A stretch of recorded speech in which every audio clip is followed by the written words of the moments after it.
So প্রিয় শিক্ষার্থীরা, তোমরা এই মুহূর্তে যারা আমাকে শুনছো দেখছো, তোমাদের সবাইকে শুভ অপরাহ্ন জানাচ্ছি।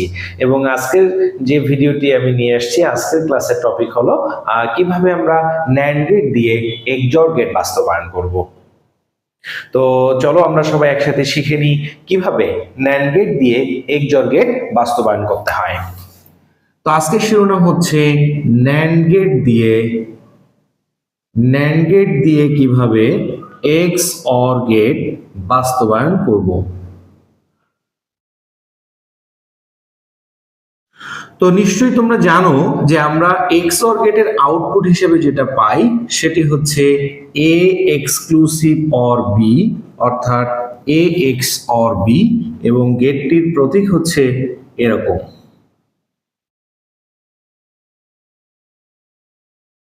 এখানে যদি ইনপুট হিসেবে আমি A এবং B নেই, তাহলে আউটপুটে আমি কি পাবো?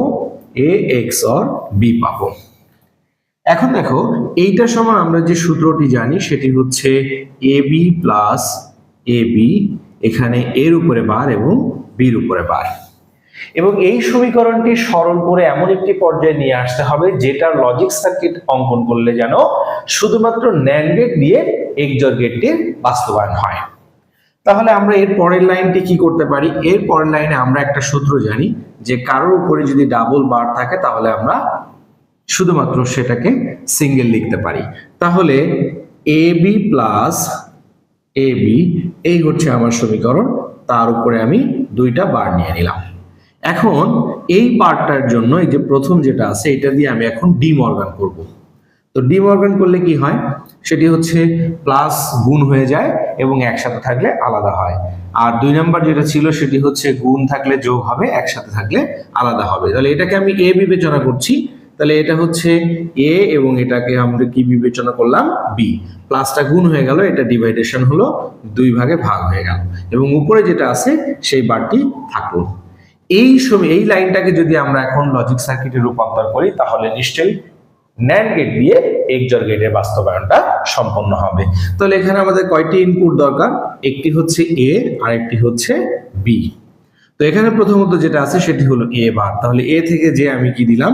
একটি NAND গেট দিয়ে দিলাম, যেটার মান আউটপুটে আমি পেলাম A বার। এবং এই A বারের সাথে Bটা গুণ এবং তার সাথে কি আছে? বারের সম্পর্ক। সুতরাং এখানেও আমি একটি কি দিলাম? NAND গেট দিয়ে দিলাম। এটা হলো A বার B, তার উপরে বার। এবং এ পাশে আছে কি? A থেকে যাবে একটি, আরেকটা হচ্ছে B বার। তাহলে B বার থেকে আমরা একটা NAND গেট টেনে দিলাম, তাহলে এটার মান এখন B বার এবং এর সাথে A গেল, যাওয়ার পরে আরেকটি NAND গেট দিলাম, তাহলে আমি আউটপুট পেলাম এটা। এবং এই পাশটা এবং এই পাশটি পরস্পর গুণ এবং তার উপরে কি আছে? বার আছে। সুতরাং আমি একে নিচে নামাচ্ছি, এটাকে উপরে উঠালাম এবং এখানে আমি আরো একটি কি দিব? NAND গেট দিব। এইটি হচ্ছে y সমান সমান এত। সুতরাং আমরা এখন ফিগারাইজ করতে পারি। আমরা ফিগারটা কি লিখব? চিত্র লিখব যে NAND গেট দিয়ে XOR গেট বাস্তবায়ন।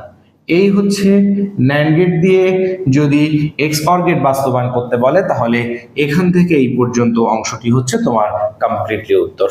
আশা করি তোমরা আজকের ক্লাসের টপিকটি নিশ্চয়ই বুঝেছো। যদি কোনো প্রশ্ন, কোনো পরামর্শ থাকে নিশ্চয়ই তোমরা কমেন্ট বক্সে লিখবে। ভালো থেকো সবাই, সবার জন্য শুভকামনা। আল্লাহ হাফেজ।